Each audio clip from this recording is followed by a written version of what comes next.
Hello friends, அனைவருக்கும் வணக்கம். இன்றைக்கி என்ன வீடியோவில் பார்க்க போகிறேன்னா, ஒரு டிஃபன் செய்யலான் இருக்கேன். மதியானத்துக்கு லஞ்சும் செஞ்சுட்டு டிஃபனும் செய்யலான் இருக்கேன். காலேஜ் பாக்ஸ்க்கு தான் கொடுத்து விட்றதுக்கு. பார்த்திங்கன்னா சூப்பரான ஹெல்த்தியான ஒரு டிஷ் தான். சப்பாத்தி செய்யலான் இருக்கேன்.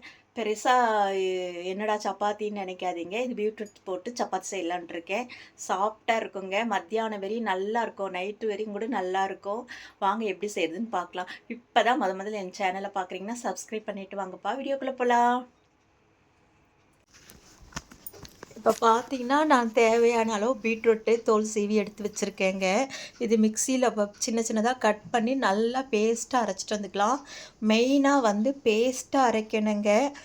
உதிராக இருக்கக்கூடாது, துரு துரு நெய்ஸாக இருக்கணும். ஏன்னா வந்து சப்பாத்தி வந்து தேய்க்கும் போது உங்களுக்கு அங்கங்கே இதுவாக இருக்கக்கூடாது. நல்லா நெய்ஸாக அரைச்சிட்டு வந்துக்கணும். இப்போது தேவையான அளவு நான் கோதுமை மாவு எடுத்திருக்கேங்க. எனக்கு ஒரு 3 பேருக்கு வேணும், அதுக்கு அளவாக எடுத்திருக்கேன். சரிங்களா? இப்போ பார்த்தீங்கன்னா நம்ம அரைச்சி வச்சுருக்கோம் இல்லைங்களா, இந்த பேஸ்ட்டை அப்படியே போட்டுக்கலாங்க. வடிக்க வேண்டியதில்லை, நான் நைஸாகவே அரைச்சிட்டு வந்துட்டேன். நல்லா வந்து அரைச்சிட்டு வந்துட்டு சால்ட் உப்பு போட்டு இப்போ நல்லா பிசைஞ்சிட்டேன் சப்பாத்தி. அது கூடவே ஒரு ஸ்பூன் மிளகாத்தூளும் ஒரு 1/4 ஸ்பூன் ஜீரகத்தூளும் போட்டுக்கலாங்க. அப்படியே கூட சாப்பிட்லாம். நம்ம வந்து காரமாக சட்னி வேணும் அப்படின்றலாம் அவசியம் இல்லைங்க. இதுவே சரியான டேஸ்ட்டாக இருக்கும்.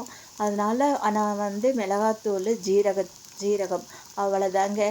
நல்லா பிசைஞ்சி நம்ம சப்பாத்தி போடுற அளவுக்கு பிசைஞ்சி எடுத்து நமக்கு தேவையான அளவு உருண்டை உருட்டி நம்ம சப்பாத்தி போட்டுக்க வேண்டியதான். பாருங்கள், எந்த மாதிரி தேய்ச்சி வச்சுருக்கேன். சூப்பராக இருக்குங்க. உங்களுக்கு ஷேப் வேணும்னா ஏதாவது டிஃபன் பாக்ஸ் மூடி வச்சு நீங்கள் கட் பண்ணி எடுத்துக்கலாம். சூப்பரான சப்பாத்திக்கு பார்த்திங்கன்னா தக்காளி குருமா வச்சுருக்கேங்க. அட்டகாசமான தக்காளி குருமா வச்சுருக்கேன். இது இட்லி தோசைக்கு கூட ரொம்ப நல்லா இருக்குங்க. சப்பாத்தி பாருங்கள் போட்டுகிட்டே இருக்கேன். ஒரு 4 சப்பாத்தி போட்டுட்டு நிறுத்திடலான்னு சொல்லிட்டு 4 சப்பாத்தி போட்டுட்ருக்கேன். அட்டகாசமான சூப்பரான சப்பாத்தி ரெடி ஆகிடுச்சிங்க. நல்லா வந்து நெய்ஸாக இருக்குங்க. உங்களுக்கு மிளகாத்தூள் வேண்டான்னா நீங்கள் விட்டுடலாம். மிளகாத்தூள் போட்டால் கொஞ்சம் நல்லாயிருக்கும். அதுக்கப்புறம் பார்த்திங்கன்னா மத்தியானத்துக்கு சாப்பாடு செஞ்சுருக்கேன். சுட சுட சாதம் செஞ்சு வச்சுருக்கேன். அப்புறம் அதுக்கு சாம்பார் வச்சுருக்கேன். சாம்பாருன்னு வந்து பாசி பருப்பு போட்டு சௌச்சௌ மேரக்காய் இருக்குது இல்லைங்களா, அது போட்டு சாம்பார் வச்சுருக்கேன். அதுவும் அட்டகாசமாக இருக்கும். கொஞ்சம் தேங்காவை திருவி போட்டிருக்கேன் மத்தியானத்துக்கு. அதுக்கப்புறம் பொரியல் பண்ணியிருக்கேன். இன்றைக்கி வந்து மத்தியானத்துக்கு காலையில் எல்லாமே ரெடி ஆகிடுச்சு. இந்த சப்பாத்தி வந்து டிஃபனுக்கும் கொடுத்து விடலாம். நான் சாப்பாடும் செஞ்சிட்டதால் மத்தியானத்துக்கு சாப்பாடே கொடுத்துட்டேன். சாப்பிட்றதுக்கு மட்டும் சப்பாத்தி செஞ்சாச்சு. இந்த பாசிப்பருப்பு போட்டு சாம்பார் வந்து அவ்வளோ நல்லா இருக்குங்க. இட்லி எல்லாம் வச்சு செஞ்சு சாப்பிட்டா அவ்வளோ டேஸ்ட்டாக இருக்கும். பீட்ரூட் சப்பாத்தி செஞ்சாலும் பீட்ரூட் பொரியல் பண்ணிட்டேன் மத்தியானத்துக்கு.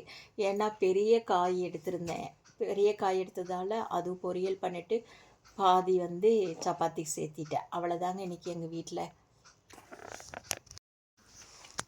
இந்த வீடியோ பிடிச்சிருந்தால் லைக் பண்ணுங்கள், ஷேர் பண்ணுங்கள், என்னோடய சேனலை சப்ஸ்கிரைப் பண்ணுங்கப்பா.